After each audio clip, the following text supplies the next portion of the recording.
오늘은 예수님이 부활하신 날을 기념하는 주일입니다.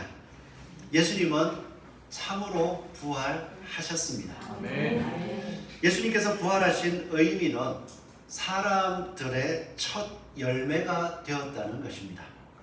첫 열매라는 것은 예수님을 믿고 따르는 사람은 두 번째, 세 번째, 네 번째 그리고 수없이 열매로서 보여질 수 있다는 것을 증명하는 것입니다. 그래서 예수님의 부활은 하나님을 거역하는 삶 속에 살다가 죽게 될 우리, 이 땅을 그냥 살아가는 가운데에 죽음 이후에 영원한 심판을 받게 될 사람에게 진짜 소망이 무엇인지를 보여주시고 또한 그것을 우리에게 약속으로 주신 것입니다. 예수님을 믿으면 우리에게도 예수님의 부활하심과 같은 모습으로 변화시켜 주겠다. 이것이 바로 예수님의 약속이었습니다. 이 일은 예수님께서 다시 오시는 미래에 이루어질 일이지만 예수님을 믿는 사람은 죄악을 쫓아가던 마음이 하나님의 능력으로 변화되어서 부활을 쫓아 살아갈 수 있도록 변화시켜 주십니다. 그래서 예수님을 따르는 사람들, 예수님을 믿는 사람들은 예수님의 말씀을 따라 살아가기 때문에 이 땅에서의 삶이 세상과 다르게 변화될 수밖에 없는 것입니다. 마음을 변화시키는 하나님의 능력, 그리고 결국 부활에 이르게 하는 능력, 그 능력을 오늘 아브라함의 삶을 통하여 우리는 볼 수 있습니다. 아브라함의 모습을 통하여서 우리가 하나님께서 변화시켜 주시는 능력을 볼 수 있다면 그와 같이 우리도 소망하고 아브라함의 삶처럼 부활의 능력 안에 살아갈 수 있는 저와 여러분이 되기를 소원합니다. 아멘. 아브라함은 하나님의 말씀을 믿었습니다. 너무나도 대단해요. 그 옛날 모든 곳이 우상을 숭배하고 힘의 논리로 살아가던 그곳에서 하나님께서 나타나셔서 너는 내가 너에게 지시할 땅으로 가라라고 말씀했을 때에 그 말씀을 따라 순종했습니다. 그 순종하는 모습만 생각해도 너무 대단한 거예요. 자신의 안전을 포기했습니다. 그리고 자신이 얻을 수 있는 많은 재산들도 포기했습니다. 그 하나만 봐도 너무 대단해요. 그런데 이 가나안을 향해 갔던 아브라함의 모습을 가만히 살펴보니까 애굽으로 힘이 든 상태에 기근이 드니까 애굽으로 그냥 내려가는 모습을 이렇게 보면서 많이 고민했습니다. 왜 저렇게 했을까? 아브라함의 생각을 다시 한번 되돌아보았습니다. 하나님을 믿었지만 세상을 살아왔던 지금까지 긴 인생, 한 70년의 인생을 일반 세상 속에서 그냥 살아왔었다면 그 생각들이 저 예수님 믿어요 하는 순간 싹 바뀌었을까요? 아니겠죠. 아브라함은 하나님께서 주신다는 약속을 믿고 나아갔지만 어떻게 이루어질까, 어떻게 해야 할까라는 것은 여전히 자신이 살아왔던 상식 속에서 한 걸음씩 걸어갔다는 거예요. 그러다 보니까 하나님께서 어떻게 이루어 주실까, 약속을 어떻게 이루어 주실까 생각할 때에 여전히 자기 자신의 상식대로 이렇게 말씀했으니까 이거는 이런 뜻일 거야, 이렇게 될 거야, 그렇게 생각하면서 순간순간을 살아갔었습니다. 그런 가운데에 하나님께서 약속하신 땅인데, 하나님께서 우리에게 약속해 주신 땅인데 이 땅에 기근이 온다고? 그렇다면 하나님께서는 이 땅을 잠시 피하라는 뜻일 거야, 지레 짐작을 하고 애굽으로 내려갑니다. 재산을 지키고 생명을 지키기 위해서 애굽으로 내려갔을 때에 생각합니다. 어떻게 하면 내가 살아서 다시 돌아올 수 있을까? 외부인이 자기의 땅으로 오면은 아내를 빼앗기도 하고 또 그 여자를 볼 때에 아내로 빼앗아가기도 하는 그런 모습이니 어떻게든 한번 살아보자. 그렇게 머리를 짜내어서 애굽으로 내려가봤지만 자신의 생각은 허무하게 다 무너졌습니다. 내가 어떻게든 살아서 한번 돌아와 보자 계획했던 모든 일들이 무너졌습니다. 그때 하나님께서는 아브라함을 그냥 내버려 두지 않으시고 하나님께서 약속하셨고 그 약속을 믿고 나온 아브라함, 지금은 여전히 세상의 상식을 따라서 움직이고 있는 것 같지만 약속했기 때문에 아브라함을 지켜주셨습니다. 아브라함의 아내를 빼앗은 애굽 바로에게 하나님께서는 진노하셨어요. 내가 너를 축복하는 자에게는 축복하고 너를 저주하는 자에게는 저주하겠다 말씀하신 그 하나님께서 바로에게 재앙을 내리시고 다시 아브라함의 아내를 찾게 해주셨고, 그리고 그 애굽에서 무사히 떠날 수 있도록 하나님께서 보호해 주셨습니다.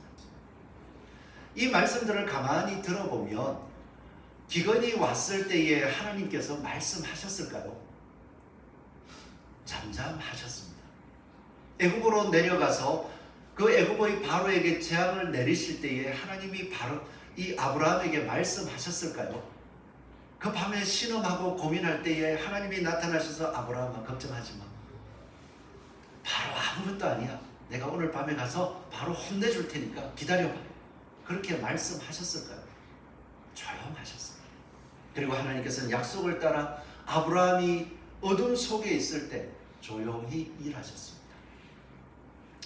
이런 모습들을 생각해 본다면 아브라함은 하나님의 약속을 따라 가나안에 들어왔을 때에 하나님께서 이 땅을 너에게 주겠다 말씀하신 이후에 하나님의 말씀을 따로 듣지 못했어요. 오직 할 수 있는 것은 하나님이 약속해 주셨고 증거로 보여주셨던 그거 하나를 가슴에 품고 계속 가나안 땅을 거닐면서 살아가야 했었습니다. 힘이 들어도 무엇을 봐야겠습니까? 하나님이 약속하셨어요. 또 살아가는데 즐거운 일이 있어도 무엇을 생각합니까? 하나님이 약속해 주셔서 그래요. 그 믿음으로 가나안 땅을 거닐다가 힘든 상황, 기근이 찾아왔을 때에 아브라함은 하나님의 약속이 보이지 않았습니다. 그런데 이제 가나안으로 다시 돌아오게 된 아브라함의 모습을 보니까요, 하나님을 바라보는 약속이 보이기 시작했더라고요.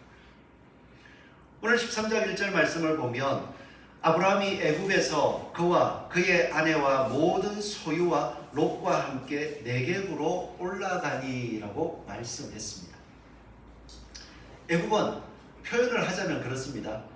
여기에서 애굽이라고 지칭할 때면 한 부산 그쪽을 생각하시면 될 것 같아요. 부산 쪽에서 네겝으로 왔다라는 이야기는 우리 여기 밑에 지역이면 안산 정도 생각할 수 있을까요? 이제 밑에 내려갔다가 거기서 추방을 당해서 쭉 올라오는데 갈 곳은 가나안밖에 없다. 그러면서 가나안으로 돌아왔다 생각할 수 있지만요. 오늘 13장 1절에서 보여주는 것은 모든 소유와 롯과 함께 네겝으로 올라가니라고 말씀하더라고요. 제가 설교를 준비하면서 이 내용을 글로 써봤습니다. 아브라함이 모든 소유와 롯과 함께 네겝으로 올라가니 이렇게 적었을까요? 아니더라고요. 자연스럽게 아브라함이 가나안 땅이 원래 있어야 할 곳이니까 애굽으로 갔다가 가나안으로 돌아왔다 이렇게 글을 쓰게 되더라고요. 이상하다. 왜 올라왔다고 했지? 지형적으로 보니까 이 가나안 땅이 애굽보다 지형이 높아요. 그렇기 때문에 올라갔다 그렇게 표현을 했을까 그 생각도 했지만요. 오늘 본문 말씀에 모든 소유와 롯과 함께 네겝으로 올라가니 이 말씀은 아브라함의 눈이 하나님의 약속을 바라보며 믿음이 올라갔다라는 것을 의미해주고 있더라는 거예요. 그러기에 아브라함은 그 애굽에서의 경험, 하나님의 말씀을 직접 듣지 못했습니다. 왜냐하면 이미 약속해 주셨고 그 약속을 따라 하나님은 움직이시기 때문입니다. 그럴 때에 애굽에서 일어난 사건들을 통하여서 하나님은 하나님의 약속을 신실하게 지키시는구나. 애굽의 바로 왕은 가나안 땅에 있는 사람들보다 더 힘이 세고 그리고 많은 군사가 있고 그리고 이 부귀 영화만 해도 더 넘치는 왕인데 하나님께서 이 가운데에서 나를 보호해 주셨구나. 그렇다면 내가 기근이 와서 먹고 살기 힘드니까 가나안 땅을 떠났었는데 가나안 땅을 떠난 이유가 하나님께서 기근이 왔으니까 보호해 주지 못할 거야 라고 지레짐작하고 그 땅을 떠났었는데 애굽에서 나를 보호하신다. 그렇구나. 가나안 땅에 내가 기근이 왔을지라도 하나님을 바라보며 하나님 앞에 엎드리고 하나님의 약속 안에 머물고자 했다면 보호해 주시지 않았을까. 이제 다시 가나안으로 올라갑니다. 가나안으로 올라갈 때에 아브라함의 마음은 무엇일까요? 이제 가나안에 가면 내가 애국으로 내려갈 때 두려워했던 그 사람들이 그대로 있을 건데 이제 큰일 났다. 애국에서는 추방되었고 돌아갈 길은 없고 다시 가나안으로 올라가야 되는데 어떻게 해야 되지? 너무 겁난다. 그러고 갔을 것 같습니다. 애국에서 나를 보호해 주신 하나님, 그 하나님께서 약속하신 대로 나를 보호해 주셨는데 가나안 땅으로 간다면, 가나안 땅 하나님께서 약속하신 곳에 머문다면 하나님께서 보호해 줄 거예요. 이 믿음이 회복된 것입니다. 하나님께서 우리에게 예수 그리스도를 통하여서 부활의 영광을 나타내 주셨고, 또 그 부활의 영광을 예수 그리스도를 믿을 때에 한없이 바라볼 수 있어요. 그리고 나서 삶을 살아가면 아브라함처럼 똑같으라. 그 부활의 영광을 한없이 바라보고 너무나도 좋고 너무나도 귀한 것인 걸 아는데 실제로 살아보니까 믿음을 가진 오래 성숙하신 분들은 하나님의 말씀을 따라 머무는 걸 잘해요. 힘든 일이 있으면 교회를 먼저 찾아옵니다. 그러고 나서 하나님 힘든 일이 있습니다. 하나님 말씀을 다시 마음에 새길 수 있게 해주세요. 그리고 말씀이 들려오면 그 말씀에 비추어서 어떻게든 해보려고 또 살아가고 자신을 돌아봅니다. 그런데 믿음이 초보인 경우에 보니까 문제만 생기면 하나님께서 우리에게 그 놀라운 믿을 수 없는 부활의 영광을 주셨고 그 말씀 안에서 살아가라고 하셨어. 그리고 붙들어 주신다고 하셨어. 안 믿어져요. 하나님께서 말씀하시기를 우리가 능히 감당하지 못할 시험은 주지 못하신다. 그렇지 않아요. 에이, 그럴 리가 있어. 지금 나 못 감당하겠는데 이거 왔잖아. 그러면 어디로 갈까요? 당장 내 눈에 보이는 대로 지금 믿음의 자리를 잠깐 떠나서 일단 내 살만 하면 다시 올게. 그러고 돌아오는 게 믿음의 초신자들. 그런 모습을 생각할 수 있습니다. 아브라함도 똑같더라고요. 그러나 아브라함이 다시 돌아와서 올라오니라고 말씀했을 때에 하나님은 세상 상식을 뛰어넘는 우리가 생각할 수 없는 방법으로 약속하신 사람들을 보호해 주시는구나. 그걸 보여주고 나니까 아브라함이 그 많은 소유를 이끌고 롯과 함께 한 걸음 한 걸음 걸어가는 걸음들이요 힘들지 않아요. 가나안 땅에 누가 있을까? 가나안 땅에 힘센 사람이 있는데 그게 보이지 않아요. 내가 가야 할 곳은 그래, 가나안 땅에 처음 왔을 때에 하나님께서 말씀하셨지. 내가 너에게 이 땅을 주리라 말씀하신 그 약속이 있는 장소, 그곳으로 올라가야겠다. 그것을 목적하고 가나안을 올라오기 시작한 것입니다. 하나님께서는 이러한 마음들을 회복시켜 주시더라고요. 회복시켜 주셨다 하는 것에 큰 의미가 있습니다.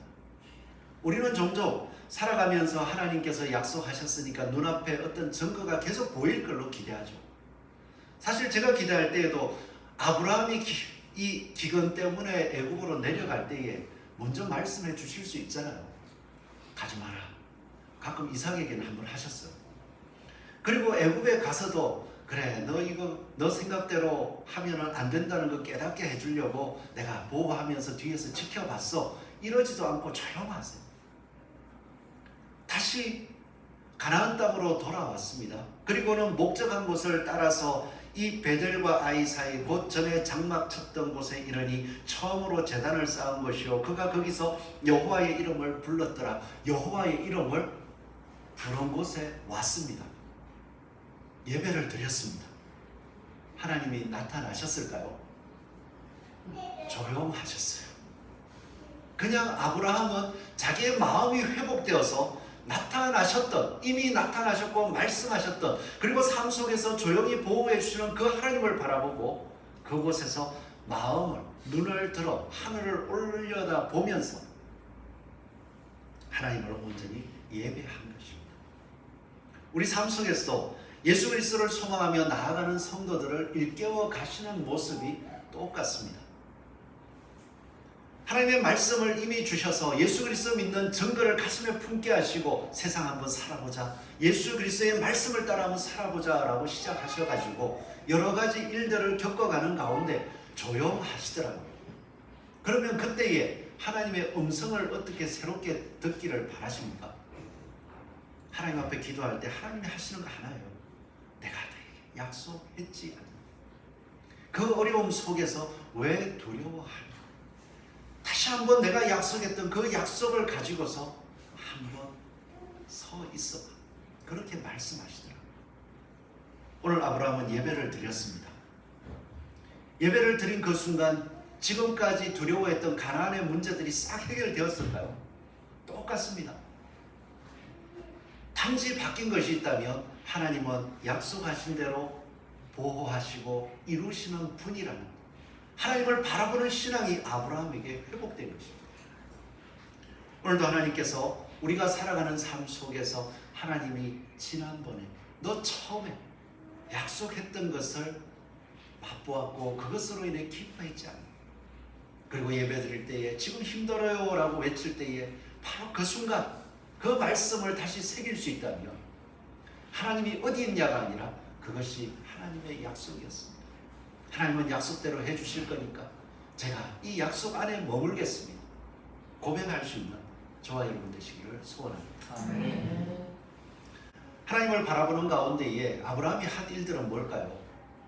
다른 거 없습니다. 그냥 자기 평소 살아왔던 대로 양을 치고 가축들을 돌보면서 그 땅 사람들 틈에서 이 하나님을 예배하며 그냥 살았습니다. 이렇게 사니까요, 하나님께서 복을 주시긴 주시더라고요. 아브라함과 롯의 가축들이 점점 늘어났습니다. 늘어나니까 너무 좋은 것 같죠. 그런데 실제로 가나안에 살아가던 아브라함과 롯이 이 가축들이 늘어나니까 문제가 생기더라고요. 어떤 문제인가 하니까요, 5절 말씀에 나옵니다. 아브라함의 일행 롯도 양과 소와 장막이 있으므로, 6절 우리 같이 읽어볼까요? 시작. 그 땅이 그들이 동거하기에 동성하였으니 이는 그들의 수가 많아서 구할 수 없었음이니라. 드디어 문제가 생겼습니다. 왜 하나님이 복 주시는 곳, 하나님께서 함께 하시고 주시겠다고 약속하신 곳에 아브라함과 롯이 함께 거주하고 있는데 그 땅에 문제가 생길까? 소유가 많아서 동거할 수 없었다. 그리고 났더니 아브라함의 가축의 목자와 롯의 가축의 목자가 서로 다투었다. 이렇게 말씀하더라고요. 한 가족인데 한 믿음을 가지고 하나님 앞에 함께 예배드리던 사람이고, 아브라함이 하나님의 약속을 따라 이 땅으로 온 것을 알고 함께 쫓아왔던 롯인데 왜 이런 문제가 생겼을까요? 그리고 또한 이 문제를 바라볼 때에 아브라함은 이 문제를 어떻게 해결하고 있나? 오늘 이것을 우리는 잘 살펴봐야 될 것 같습니다. 먼저 문제가 생겼다라고 할 때 왜 이런 문제가 생겼는가? 이것은 말씀을 통해 나오는 롯의 말과 행동을 통해서 살펴볼 수가 있습니다. 점점 재산이 많아지고 풀은 좁아지고 있습니다.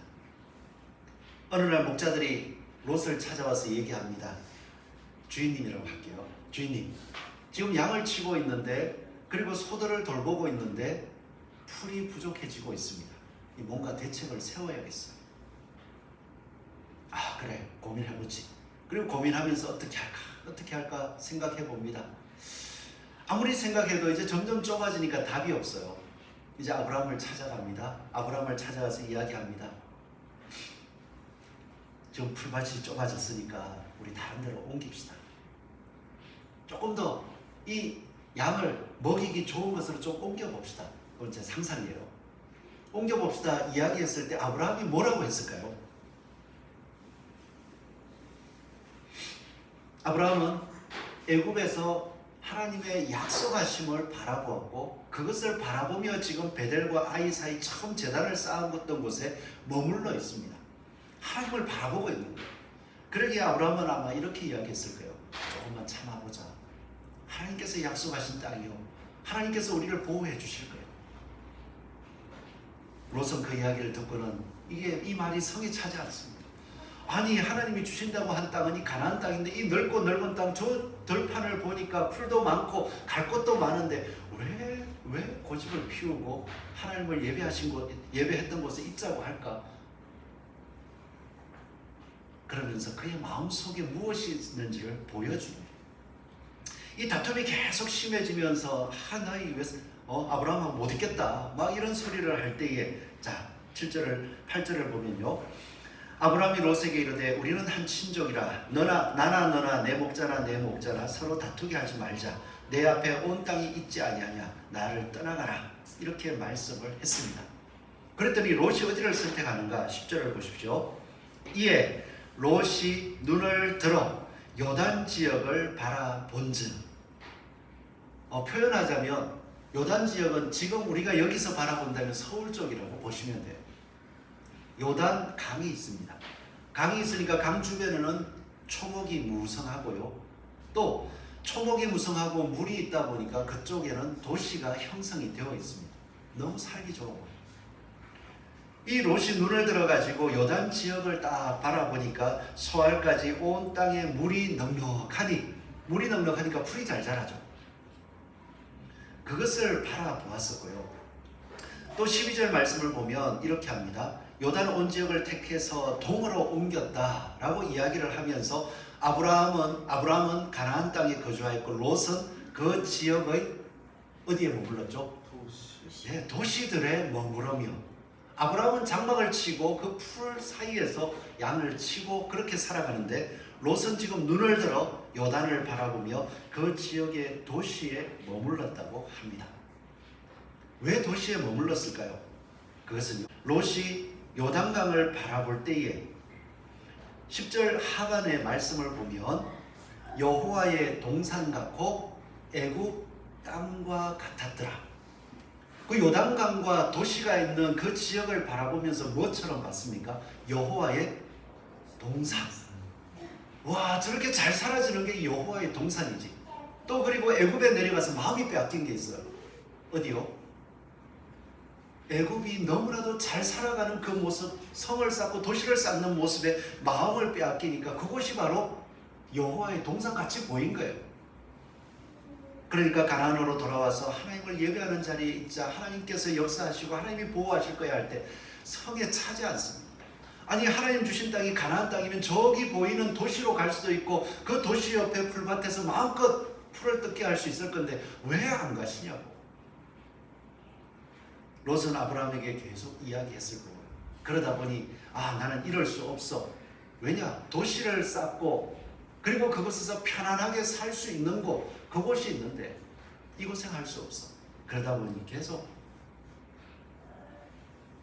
싸워서라도 풀을 먹여라. 그렇게 이야기할 수밖에 없었겠죠.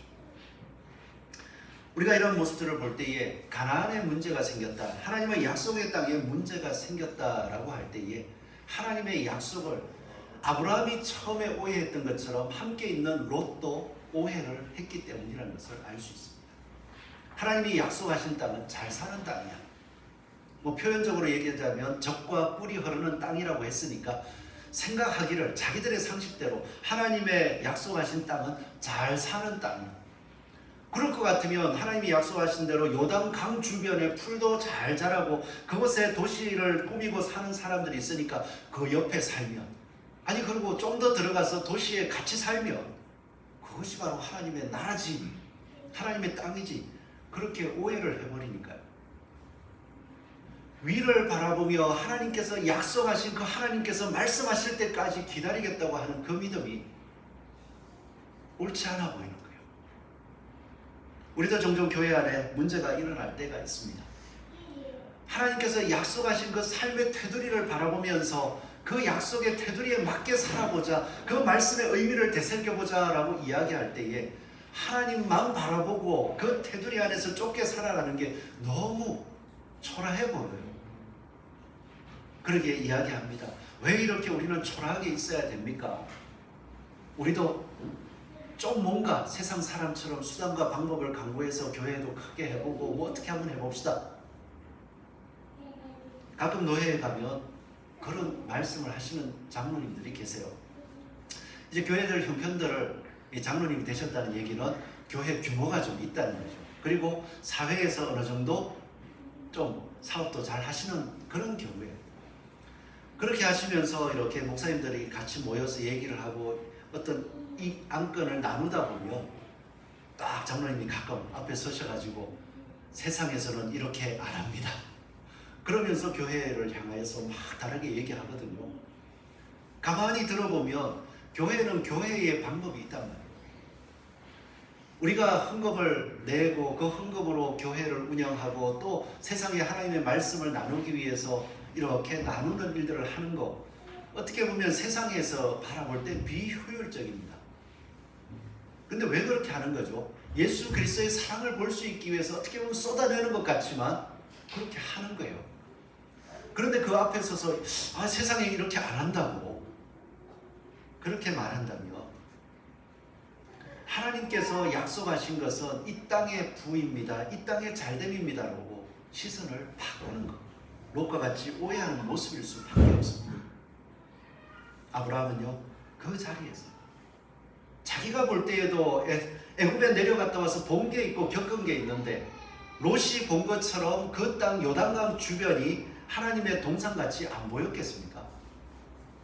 롯이 본 것처럼 그 도시 생활이 하나님께서 약속하신 그 하나님의 땅인 것처럼 보이지 않았겠습니까? 그렇지만 아브라함은 여전히 그래, 하나님 주신 땅이니까 이 땅 내가 밟지 뭐, 이것이 아니라 하나님 앞에 제단을 쌓았던 그곳에 머물러서 하나님의 약속을 또 기다리고 있더라. 그 약속을 바라볼 수 있었기 때문에 이 아브라함은 롯과 너무나도 가슴 아프지만 헤어짐도 결정할 수 있었습니다. 그게 아니었다면, 애굽에 내려갔던 아브라함의 모습 그대로였다면, 롯이 어떤 존재냐 하면 이 아브라함에게 자녀가 없기 때문에 양자와 같은 존재요, 자기의 유업을 다 이어받을 그런 존재처럼 데리고 살았는데, 롯이 저리로 가요 라고 하면서 헤어질 막 그런 모습들을 보일 때에 하나님을 바라보지 않는다면 애굽에 내려갔던 것처럼 가지 않겠습니까? 아브라함은요, 하나님의 회복시켜 주심을 맛보고 나서 아무런 말씀이 없지만 처음 약속하신 그 말씀을 따라왔고 그 말씀 때문에 머물러 있듯이 다른 갈 수 없어요. 그 순간 믿음의 의지에서 삶을 해석하고 결정하더라는 거예요. 저 여러분들의 삶이 여전히 약속의 의지에서 결정하고 있습니까? 하나님께서 약속해 주셨기에 나는 더 좋은 것을 누릴 수도 있고 더 많은 것을 할 수도 있고 세상 사람들처럼 살아가면 많은 것을 나는 더 이룰 수 있어. 그렇지만 하나님께서 약속하신 의미가 무엇인지, 하나님이 보호해 주심이 무엇인지 알기 때문에 나는 그 하나님을 바라보며 이곳에 있을 거예요. 그 마음을 세운 순간 문제를 해결할 수 있었습니다. 하나님을 어기지도 않았고요, 롯을 자연스럽게 평화, 화평을 이루며 떠나보낼 수도 있었습니다. 저와 여러분들의 삶 속에서 이와 같이 부활절을 맞이하는 가운데 하나님께서 주신 소망을 따라 선택하고 하나님의 소망을 바라보면서 그 자리를 지킬 수 있는 저와 여러분 되시기를 소원합니다. 아멘. 이 부활의 소망을 가지고서 부활의 믿음을 따라 문제를 해결해 나갔을 때 잘 됐더라가 아니에요. 너무나도 아팠습니다. 롯을 떠나보낸다는 것, 자신의 상속자와 같이 생각하고 자기의 자녀가 없는 가운데에서 어떻게 보면 대가 끊기는 것 같은 너무나도 큰 아픔, 그 아픔을 가슴에 품고 떠나보냈을 때 하나님을 예배했던 아브라함의 마음은 어땠을까요? 한번 상상해 보십시오. 내 든든한 백이 될 거야, 나의 나중에 후를 이어줄 사람이 될 거야 하고 너무나도 애지중지 아꼈었는데, 하나님을 바라보는 가운데에 이제 다른 소리를 하기 시작하고 하나님께서 보여주신 것과 다른 것들을 바라보면서 목소리를 높이고 다투고 있을 때에, 다투는 것은 괘씸하지만 그걸 떠나보낸다는 거예요. 나의 뒤를 다 없애버리는 거 아닙니까? 그러고 나서 하나님을 바라보며 하나님 말씀 때문에 제가 이렇게 했습니다, 예배 드릴 때 어떤 마음일까요? 하나님, 저는 이제 끝났어요. 제 대를 이을 사람이 없는데 하나님 아직도 자손은 준다고 했지만 아직도 안 주고 이러고 있는데 제가 이제 바라볼 게 없어요. 너무나도 가슴 아파서 그 자리에 엎드려서 또 기도하고 예배 드리지 않겠어요? 그렇지만 하나님이 보호해 주실 것을 믿습니다. 이때에 하나님께서는 진짜 그 말씀을 따라 하나님을 믿고 하나님의 영광을 나타낸 그때에 하나님께서 아브라함에게 말씀하시다. 14절 이하의 말씀입니다. 롯이 아브라함을 떠난 후에 여호와께서 아브라함에게 이르시되 너는 눈을 들어 너 있는 곳에서 북쪽, 남쪽, 동쪽, 서쪽을 바라보라. 보이는 땅을 내가 너와 누구에게요? 내 자손에게. 지금 아브라함이 있는 순간 속에는 땅이 좁습니다. 그곳에서 어떻게 먹일까요? 문제가 일어났던 곳이었습니다. 그리고 그 문제가 있었던 곳에 또 동일하게 롯이 같이 못 있겠다 하고 떠나버렸기에 자신의 후계자를 잃어버린 것 같은 큰 상실감 속에 있습니다. 그렇지만 그 속에서도 하나님을 바라보았을 때에 마음은 슬프지만 하나님을 예배했을 때에 하나님께 영광을 돌리는 하나님을 인정하는 삶을 선택했을 때에 여호와께서 아브라함에게 이루시되 지금까지 가나안 땅에 도착한 이후에 한번 나타나시고 조용하게 계시던 하나님께서 애굽에서도 말씀하지 않으시고 홀로 일하시던 하나님께서 그 아브라함에게 말씀하셨다는 거예요. 그리고 나서 이야기합니다. 내가 땅을 줄 테니까 이 땅 좁지? 땅을 사방을 살펴봐. 네가 머무를 수 있는 땅을 골라봐. 그리고 나서 너와 내 자손에게. 지금 자손이 없어요. 롯도 떠난 마당에 아무것도 없는데 내 자손에게. 눈앞에 보이는 것은 아무것도 없지만 하나님께서 자손에게 약속하셨어. 그 약속을 믿고요 아브라함은 움직이기 시작하더라. 그러고 나서 머무른 것이 헤브론이었습니다. 그 헤브론 땅에 머물렀다. 하나님께서 동서남북 사방 땅을 바라보면서 땅을 밟아봐라. 하나님이 말씀하시니까 그 베델과 아이 사이를 떠나서 하나님께서 말씀하신 것을 따라서 땅을 밟아보는 거예요. 더 좋은 땅도 있지만 하나님의 약속을 따라서 하나님이 보이신 곳이 어딘지를 찾아가며 헤브론에 거주하고 또 거기서도 뭘 합니까? 18절이에요. 제일 마지막에 보면 거기서 여호와를 위하여 제단을 쌓았더라. 제가 여호와를 바라봅니다. 여호와께서 보호하시는 곳입니다. 제가 하나님만을 바라보며 약속을 바라보며 이 땅에 왔습니다. 하나님을 의지하더라. 아브라함의 믿음이 처음으로 예배 제단을 쌓았던 곳으로 돌아온 것, 하나님께서 그 마음을 회복시켜 주셨기 때문에 회복된 아브라함은 그 약속된 곳에 머무르기를 힘썼고요. 문제가 생겨도 그 약속을 우선으로 하여서 머물러 있었습니다. 하나님은 그 모습을 기뻐 보셨고 그 이후에 하나님의 약속을 그 상실한 아브라함에게 다시 되새겨 주면서 이 땅을 거닐어 봐라. 그 약속은 정확하다.